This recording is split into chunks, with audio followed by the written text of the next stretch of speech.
Welcome back. We've got Chef Anthony in studio again this morning, and we are making beignets. All right. Are you ready? I am ready. Okay, so what I did is I took the dough that we had, and I cut it in half, and then I cut it in half again. So I have four equal pieces.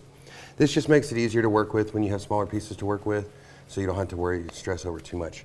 One thing I do want to say is don't add flour to your board when you're making beignets. Okay. Okay, we're going to talk a little. Any particular reason why you don't want to do that? And we're going to talk about that right now. The enemies of oil that cause hazards with oil are car wash, carbon, water, air, soap, salt, and heat. Okay. So when flour gets into the oil, it burns, which creates carbon, which makes the oil starts to make it unreactive. Okay. So you start adding a little bit more heat and things burn faster inside of it. So you just want to be really, really, really careful.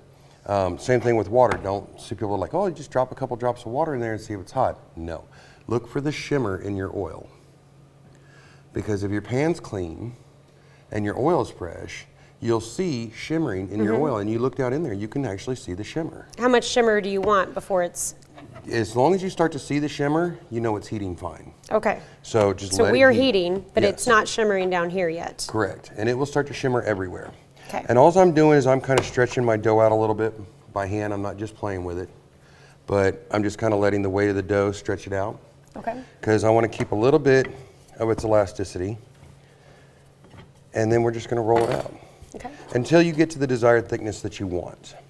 Now when I do these, I usually keep them a little on the thick side, but I cut them a little smaller so that they can be a couple of bites. And what I'll do is I'll cut it just a few, move this out of the way. Any particular shape you're cutting for? Or? No, I cut random. So like here, that's a nice pretty half circle. I'll cut it into thirds, just kind of like that. And then I have a flat piece and I'll put an angle on those. Just give them a little bit of random shape. Okay. So, and then I'm going to set them to the side and get them ready to cook.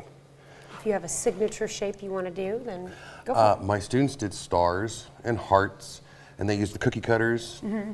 Yeah, we even had one who tried to do Santa Claus. Oh, okay. That was interesting.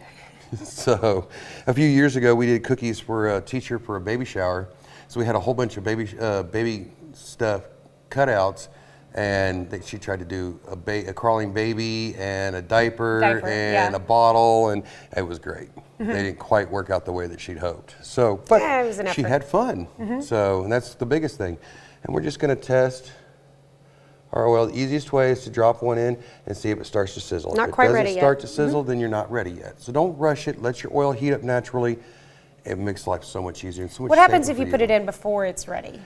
It'll soak up the oil. You won't get that nice golden brown color on the outside of it. It'll just be kind of white and lifeless. And it takes a long time for it to cook that way. Well, we want to make sure that we can see the finished product. Yes. And how long are each one?